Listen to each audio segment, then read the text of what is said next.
পরীক্ষা দিয়ে বাইরে আসার পর কি রে, পরীক্ষা কিরম হলো? আমার তো দারুণ হয়েছে, তোদের বল। হ্যাঁ, ঠিকই হয়েছে, কোশ্চেনও বেশি কঠিন ছিল না। হ্যাঁ, কোশ্চেন একদম সোজাই করেছিল। অ্যান্সারগুলো মিলিয়ে নি তাহলে। হ্যাঁ, মিলিয়ে নেওয়া হোক। ইনের পর থেকে বলছি হ্যাঁ, তাহলে। ওগুলো বাদ দে, ওগুলো একদম সোজা। 4 নম্বর থেকে শুরু করি। হ্যাঁ, চারেরটা আমার 11.2 এসেছে। ওটা তো 15 অ্যান্সার হ্যাঁ, আসবে। 15 এসছে? হ্যাঁ, আমারও 15ই তোরও এসছে। 15 এসছে? ও, তাহলে মনে হয় এটা ভুল হয়ে গেল। ঠিক আছে, পরেরটা দেখি। 5এরটা 68 তো? ওটা তো 168 হবে। 168? হ্যাঁ, আমারও ওটাই। তোরও 168? আরে, আবার ভুল হয়ে গেল। তারপরেরটা? 10.6 আসবে। 10.6?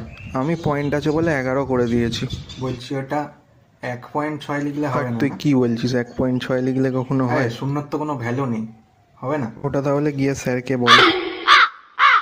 হুম। তারপরেরটা 124 হবে তো? আমি 123.5 লিখেছি। হ্যাঁ, আমারও ওটাই এসছে। হ্যাঁ, ওটা সোজা ছিল। তারপরেরটা বল দেখি। 167। হ্যাঁ, আমারও তোরও? ওটাই। হ্যাঁ হ্যাঁ, আমারও ওটাই তো এসছে। আর মিলিয়ে কি হবে, আবার তো সব ভুল। ঠিক আছে ভাই, তাই রেজাল্টের দিন দেখা হবে। বাকিগুলো মেলাবি না? না, এখন সব মিলিয়ে কি হবে, একটা সাসপেন্স থাকবে বেশ, তবে না। কত পাবো কত পাবো, একটা সাসপেন্স থাকবে, তবে তো মজা। ওই পরীক্ষার পরেই যদি জেনে যাই যে কত পাবো, তাহলে আর পরীক্ষা দিয়ে কি লাভ। ঠিক আছে, রেজাল্টের দিন তাহলে দেখা হবে, কে কত পাই সেদিন দেখা যাবে। রেজাল্টের দিনই আমার শেষ দিন না হয়ে যায়? না না, কিছু বলিনি। ঠিক আছে ভাই।